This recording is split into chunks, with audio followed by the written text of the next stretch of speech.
To give us the keynote address is the retired Lieutenant General Arjun Ray. I've discovered many connections with him. Not only some of my family, some close friends whom we grew up with in Hyderabad, studied together. Now, Lieutenant General Ray is the CEO of the Indus Trust. And Indus, as you all would know, is one of the top schools. And according to one of the magazines that leads the educational, magazines, it's #1. And General Ray has had a very, very illustrious career. And I think you've been involved in education even when you were in the Army, General. So we're very happy to have you. And an eminent person, who knows, one day you may be the Education Minister of India, the government of India. So we're dealing with that kind of a person. Let's give him a warm hand of applause. General Ray,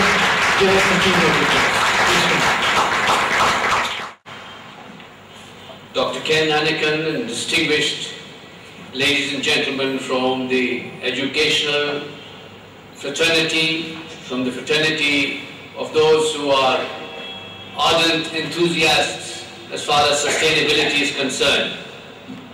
It's a privilege for me to have been invited here this morning to share my views on the connectivity between leadership and sustainability. Ladies and gentlemen, those of us who are directly responsible for sustainability and for education need to understand that the nature of future competition has changed. And history teaches us, its biggest lesson is that we do not learn from history. And the nature of competition that is changing is this, that future competition is not going to be between competing political ideologies or competing economic systems, but between competing education systems. The side that wins is the side that has the superior education system. Be it individual, be it family, be it community, be it nation. That's the bottom line. And in this highly competitive battlefield, I think the traditional pattern of investment must change. It must change. In addition to gold and stocks and shares, fixed deposits, real estate, we now must invest in knowledge. And if future competition is going to be between competing education systems, then we have to realize that we have to invest in knowledge that is experiential. The problem with most teachers is that we are preachers, we are not practitioners. We preach, we don't practice, we don't walk the talk. To read the Bible, to read the Upanishad, to read the Quran is to be inquisitive. To become the Upanishad, to become the Bible, to become the Quran, to become the Gita is transformational, is experiential. So most of us end up in a talking shop, we talk, and we do very little about it. The sustainability bomb, I think, is ticking away, and this is why the Education for Sustainability Development Objectives by the United Nations General Assembly in 2002 is still a far cry, definitely as far as India is concerned, and I would say most developing countries. We have the technology, we have the money, we have the brains. We don't have the leadership. The biggest crisis we face today is not climate change. It's not gold, it's not oil. It's not Iraq, it's not Afghanistan. The biggest crisis we face is the crisis of leadership. Where are these great leaders? Where are they? Where are they hiding? Where are they? Because sustainability is about leadership. You cannot have sustainability unless you got sustainable leaders. If you don't have good leaders, you can't have sustainability. And that's the price we will have to pay. Leadership and sustainability are two sides of the same coin. You can't have one without the other. And leaders are practitioners. They are transformational. And leadership has to start as early as possible. In my brief presentation, I will address the critical leadership challenges arising out of education for sustainable development in schools in India. The front line of this battle against or to bring about sustainability has to start in schools, has to start in homes. And if this foundation is weak, I don't see much progress being made. Ladies and gentlemen, there is a lot of confusion about what is sustainability, and if you look at all the books in education, or most of the books in education, we talk of environmental science, we talk of climate change. This is only 1/3 of the problem. Sustainability is not just about environment, although environment is a key aspect of sustainability. Sustainability is about social equity, about poverty, about human rights, about malnutrition, about healthcare, about human development indices. We seldom talk about it in our books, in our classrooms, and hardly anybody does anything about it outside the classrooms. And it's about economic development, about consumption, about progress, about GDP, about gross national happiness. You cannot have sustainability if a country does not have high quotient of national happiness. The people have to be happy. You can have everything in the world, ladies and gentlemen, and be bloody unhappy. And if you are unhappy, sustainability cannot happen. I have come across many definitions of sustainability, but I think the one that appeals most to me is by the former Prime Minister of Norway, Mrs. Brundtland, who has been a prime mover in the sustainability movement, and she says that it is development that meets the needs of the present without compromising the ability of future generations.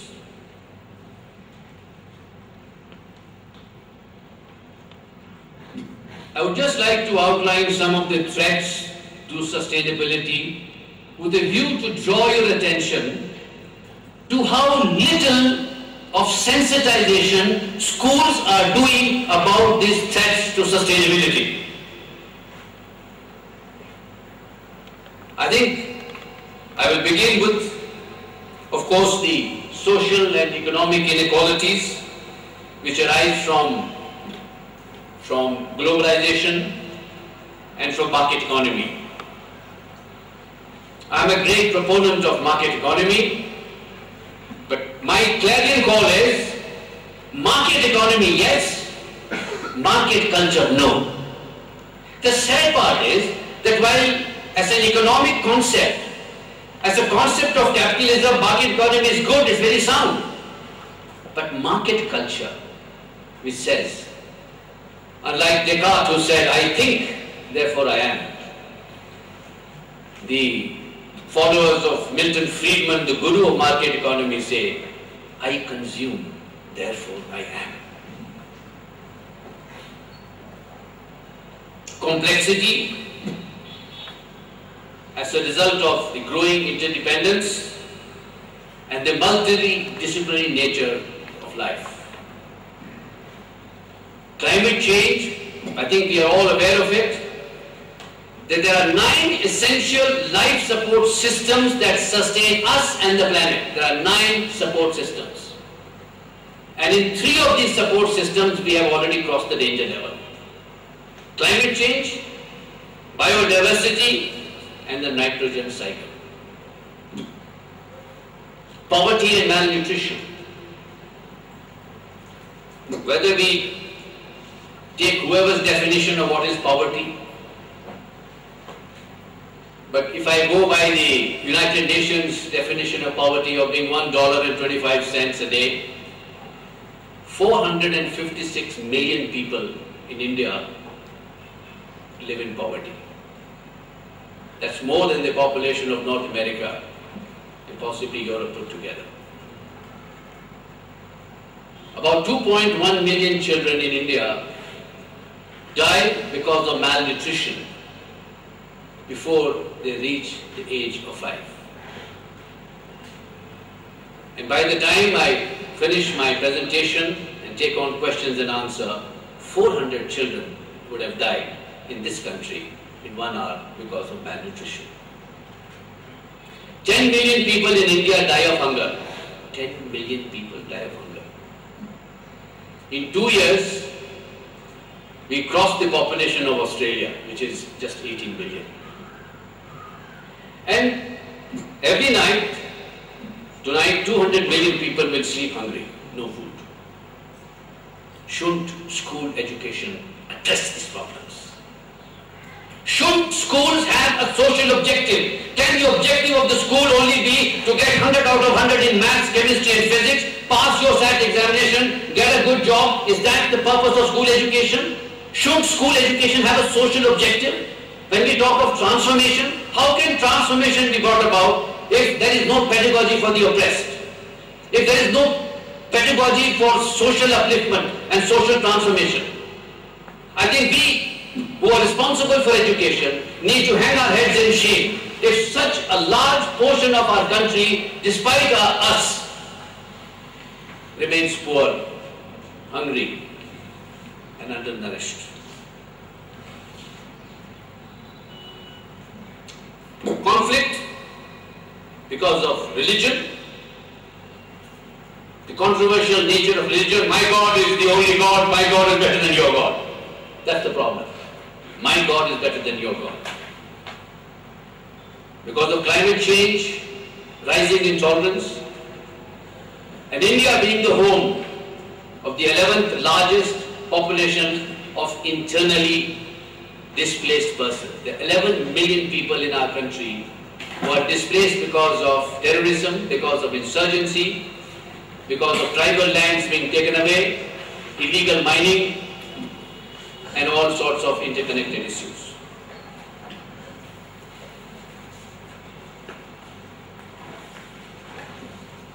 I don't know how many of you are aware that with the population at 6.2 billion, we are consuming 5 planets worth of resources today. And by 2030, when we will cross the 8 billion landmark, and I think a large number of people in this auditorium will be alive then, you can imagine the chaos and turbulence we are going to face. North America, which is 5% of the world's population, consumes 40% of the planet's resources. 5% population is consuming 40% of the world's planet resources.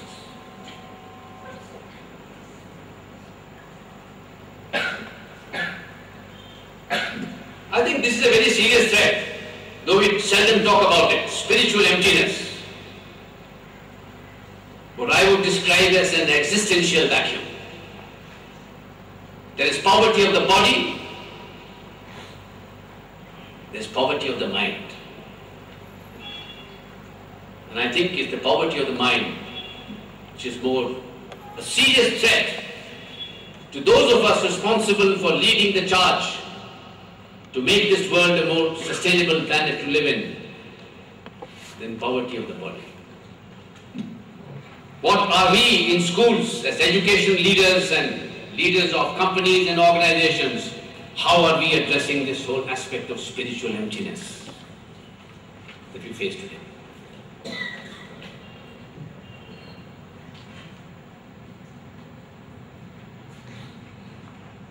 There are some leadership challenges which, from an education front, I think we need to tackle, and I'm talking particularly in an Indian context. I do not know how much of this is going to be relevant in the developing world, but my understanding is that there is a lot of similarity. And this may raise a hornet's nest. The question, how many of you are teachers over here? Will you please raise your hands? Thank you very much. My question to you is this. Are you pro-poor? Yes. This is a question which I wish to put to the teaching community in India. The opposition to the Right to Education Act has been by teachers, by schools. How do you say you are pro-poor? I'm very angry about it. Right up to the Supreme Court, schools and teacher associations have opposed and fought the Right to Education Act. And they say we are pro-poor. On what basis? What is the evidence of our being pro-poor? If you are not pro-poor, how can we be pro-sustainable? I need evidence. We can all nod our heads and say that yes, we are this and we are very pro-poor. The fact is, the complete opposition to the Right to Education Act, as important as right to life, right to education, for poor people, those hungry and poor people I spoke about, has been from teachers. And continues to be from teachers, particularly in Karnataka. Karnataka is one of the leading states in opposing this thing. 6 states of our country have still not implemented the Right to Education Act. I am giving you evidence. Why we are not poor? What we should do to be more pro-poor? Well, you need a separate Dr. Nanakan will have to organize a separate seminar. So when we talk about transformation, you cannot do transformation unless you become. If you are not pro-poor, you cannot be sustainable leaders. Please understand that. How many teachers today in India, how many schools in India today are involved in community work? I got the statistics. If I give them, you'll be embarrassed. How many teachers actually go and serve the poor? How many schools are involved in not cleaning up plastic bags, putting on green caps and sort of I am green and this and that and standing for the cameras? How many are them doing sustainable community work? Very few. Very few. If I was to reveal by statistics, many of you in this room will be embarrassed. So, if we are not pro-poor, if we are not pro-underprivileged, pro-marginalized people, what are we talking about sustainability?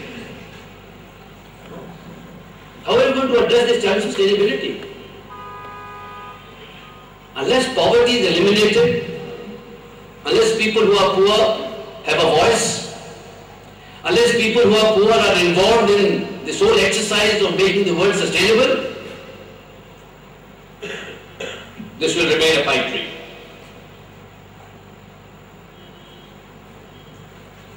The Indian education system has got many good points, ladies and gentlemen. Don't misunderstand me, but it is disempowering. And from a leadership perspective, I am a little concerned about it. Because the Indian education system is based on the Indian cultural system, which is hierarchical. All critical decisions in our country, job, education, marriage, when to have the first child is decided by mummy and daddy and granduncle and grandfather. If all the critical decisions of the average man in our country is decided by somebody else, isn't it a failure of the education system?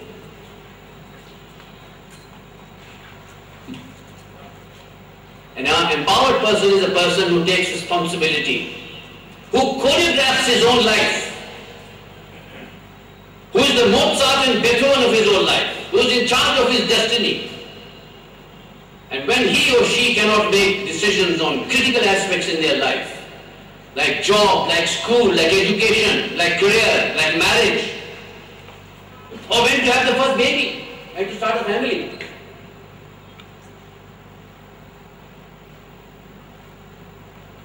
Why is it everybody wants to be a doctor and engineer in our country? Why not an anthropologist? Why not a magician?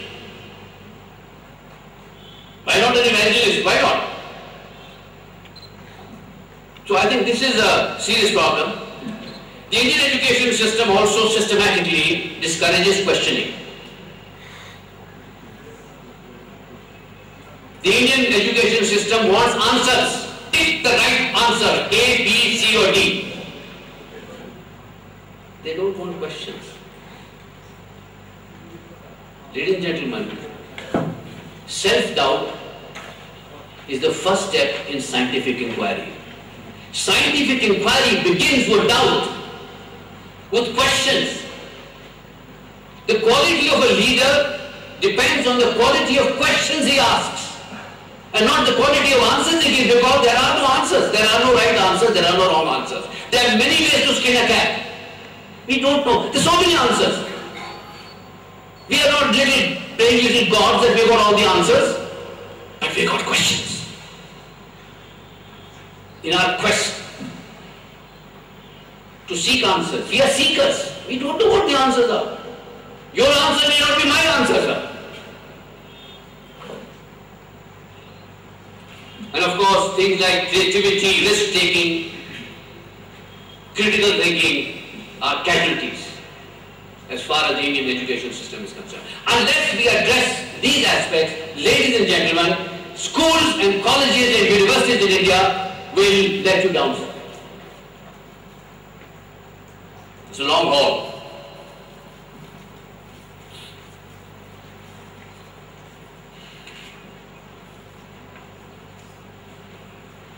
This is the fountainhead.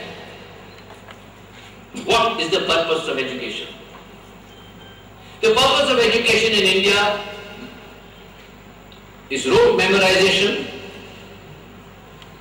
It is to prepare you for one career. Although history is staring us in the face that by the age of 48 we are possibly going to change 8 or 12 careers. We prepare you only to be a doctor, an engineer, a scientist, an architect, a journalist, a this or a that, period. One career.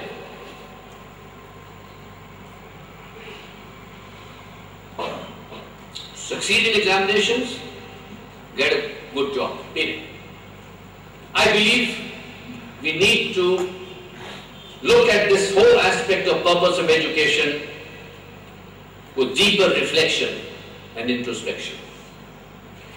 As I understand, the purpose of education is preparation for life. Ladies and gentlemen, a child who joins school today in 2012, going by his retirement age, which is being enhanced because of improved health care, will retire maybe in 2080. We do not know what's going to happen tomorrow. Life is so uncertain. How can we predict what will be in 2020, 2030, 2040, 2050? Getting 100 out of 100 or being 100 in physics won't prepare you for life. You need more survival skills to prepare you for life. Preparation for life and to meet the challenges, the unknowability of life, the uncertainty of life, the chaos, the turbulence of life, and the challenge of sustainability.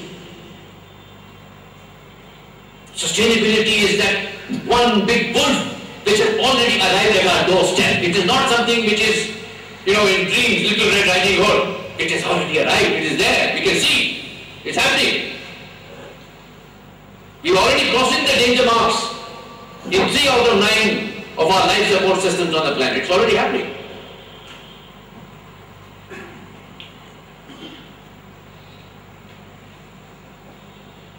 It must make you an engaged citizen.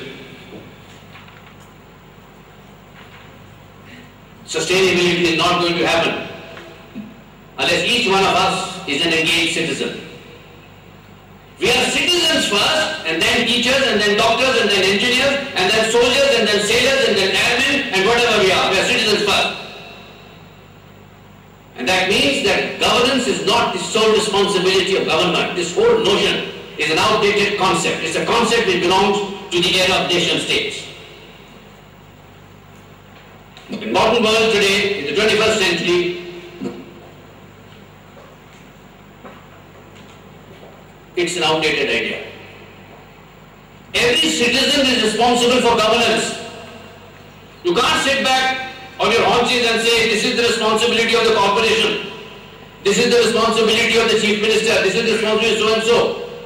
We must ask this question ourselves, what is my responsibility? Have I done my job?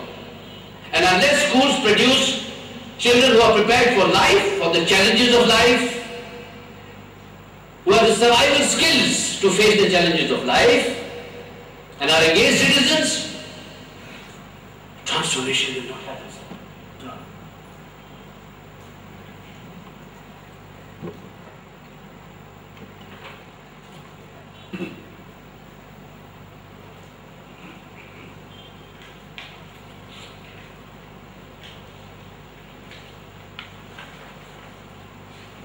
A simple schematic, what I believe would be a sustainable school. It is based on three strong pillars. The first pillar, it must have a syllabus which addresses sustainability. Things like poverty, peace, democracy, human rights, human security, gender equity. Gender equity, very, very important. Even for developed countries. Natural resource management, consumption patterns. Some of you may turn around and say, yes, we do it. But ladies and gentlemen, our approach is skin deep. And only those people who take up environmental science or political science sort of, dabble with it. And in any case, it is all theoretical mumbo jumbo. There is no transformational element in that. We only preach in the class, this is what we should do, this is what we should do, but we don't do anything about it. We are not practitioners. Mahatma Gandhi was Mahatma Gandhi because he practiced what he preached. Martin Luther King was Martin Luther King because he practiced what he preached. Nelson Mandela is Nelson Mandela because he practiced what he preached. So our syllabus in our schools and colleges need to be reviewed. They are skin deep, they are not experiential, they are not transformational. Yeah.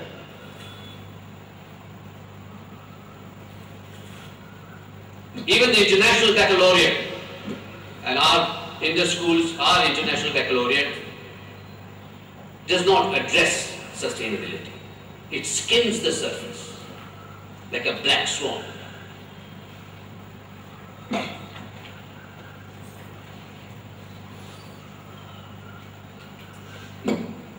It's very difficult to teach sustainability in an integrated manner. There are very few teachers I've come across who can teach sustainability through physics, through archaeology, through chemistry. It can be done. That's the ideal. It's very difficult. We should have systems and processes which are operated by average guys like you and me, or at least me definitely. You can't have systems and processes which only gladiators can do. So, we are possibly looking at sustainability as a subject to be taught. So whether you want to be a doctor, you want to be an engineer, you want to be an astronaut, sustainability is compulsory as maths and English, compulsory. And I would say that the theory and practical component should be in the ratio of 30 to 70. More experiential, more hands-on. We only learn in three ways, ladies and gentlemen.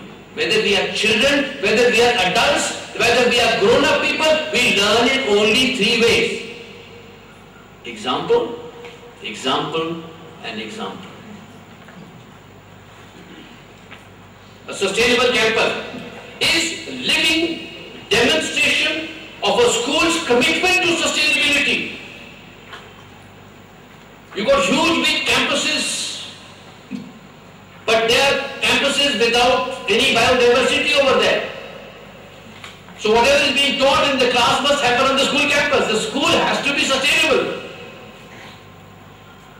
The school must address poverty in its neighborhood. The school must address environmental issues on the campus.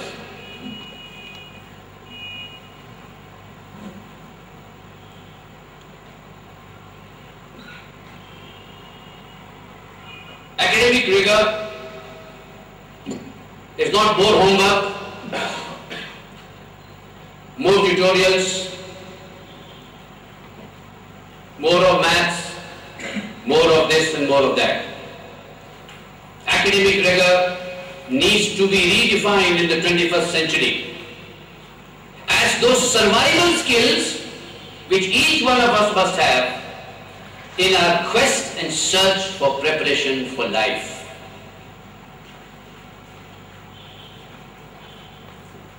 Character. I am of the firm belief that character will always beat brains. Average guys with character will triumph, will succeed. They are all brilliant guys who are low on ethics. The 2008 Wall Street crash which took place, and we are still recovering from it. The Enrons of the world today, the Satyans of the world today, all the brains, they are all from the great educational institutions. They lacked ethics. They were overcome by greed. They were overcome by greed. They were taken away about what Michael Douglas said in the famous Oscar-winning film Wall Street. That greed is a great thing, it's a beautiful thing. What's wrong with greed? I think we need character. When character is again experiential. No pontification. Let's see it happening on the ground.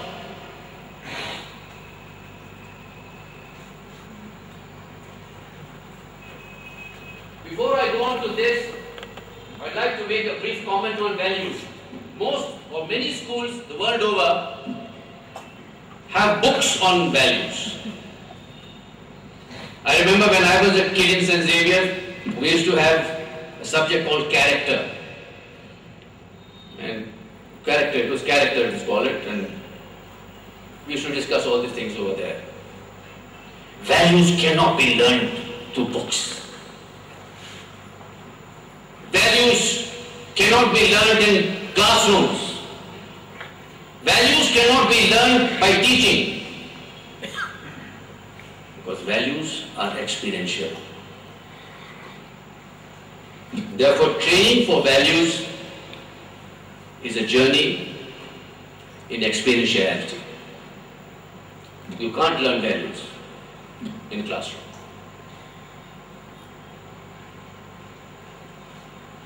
If there is one word which describes India, brand India, or used to be one word, was spirituality. That's why we had all the Beatles coming here, and we had all the great people coming here. India is home to great religions like Sikhism, Buddhism, Jainism, Hinduism. One word, spirituality. One brand, spirituality. Look at the scene today. Can we say, with all that is happening in our country today, with all the corruption and the leadership crisis we're having, and whatever is happening in the country today, what we read on the newspapers and we experience in our daily life, where has spirituality gone? Where has it gone? Definitely we have more money, our GDP is better, but GDP is not a substitute for gross national happiness. Gross national happiness is an important objective in sustainability, in character development. Critical thinking and problem solving,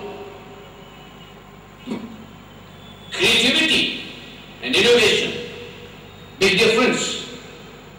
Creativity is about ideas. Innovation is about implementing those ideas, turning those ideas into products, into services. We are a big talking shop. Big ideas we keep talking about. Let's see you do it. Roll up your sleeves and let's see you do it. That's innovation.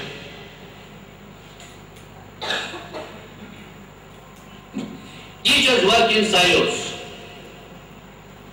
They are very protective of their turf.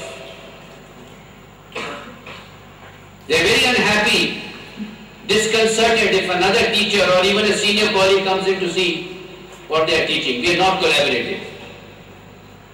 Congeniality, yes, but collegiality, no. We are very congenial, but we are not collegial.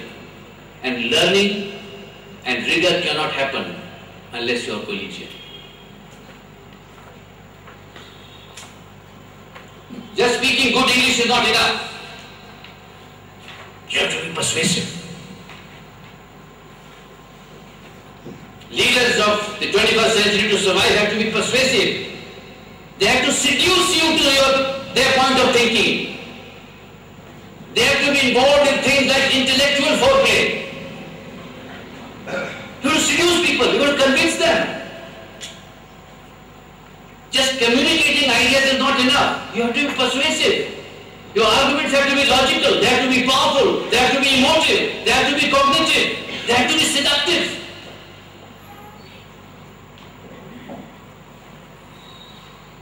Remember the 5 C's. Character, critical thinking, creativity, collaboration and communication. These, ladies and gentlemen, are the survival skills which must form part of academic rigor and should be taught through chemistry, physics, biology, mathematics, whatever.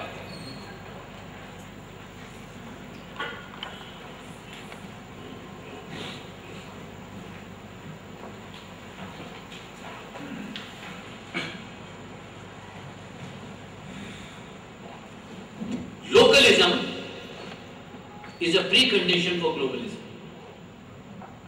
You cannot be a world citizen at the cost of losing your cultural identity. Your inability to answer this question, who am I? And culture is about religion, it's about language, it's about mythology, it's about historical traditions, about rituals. Unless we understand our own culture, we have no reference point to see the world. We need to have a reference point. And the reference point is our culture. How many of us know our own religion?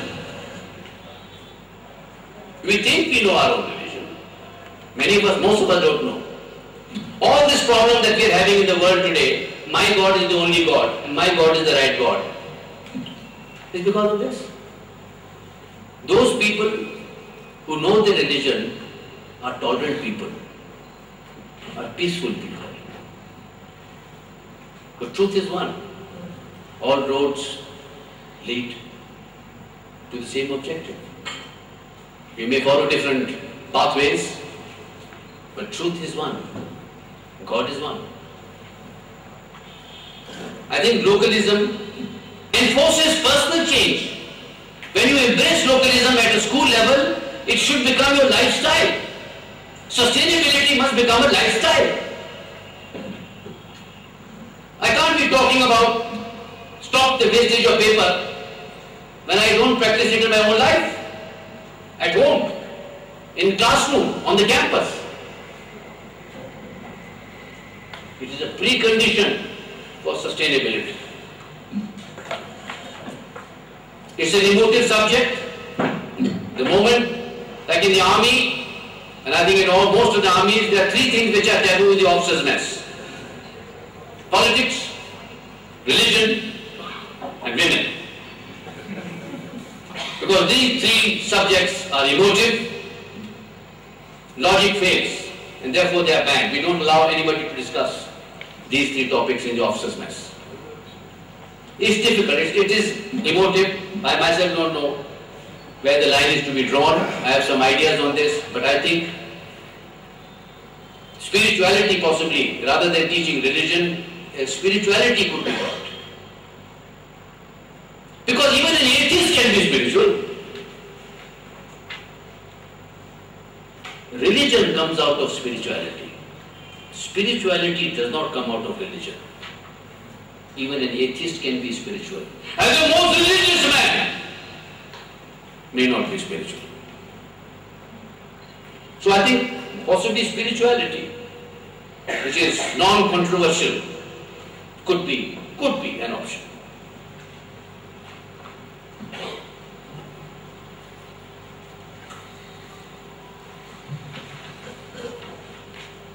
Ladies and gentlemen, I conclude by saying that, reinforcing what Dr. Ken Nanikan said, that education is the most powerful, most transformational tool that we have. Unfortunately, that tool is blunt. We don't have the right syllabus in place. We don't have sustainable campuses in place. And we don't have sustainable leadership in place. And unless all these three, unless there is a symbiosis of all these three things, a confluence of all these things, sustainability will continue to evade us. And the threats to sustainability which I spoke to you about are going to keep on mounting. I also wish to leave you with a thought. The thought is that possibly time has already run out. That we have lost the race in, say, climate change, in biodiversity. Should we not be thinking of strategies on how to adapt to what has happened?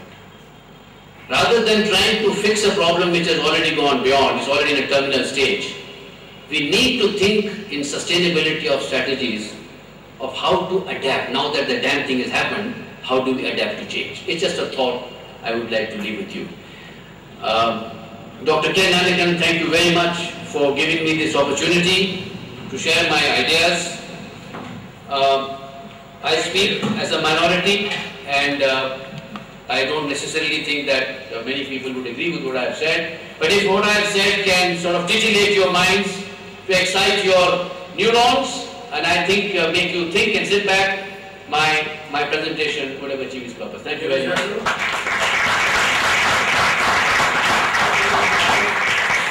minutes just before you start. Yes. Seems like you read it already. Everything that you said reflected. Thank you very much. Thank you very much. Let's give him a nice warm.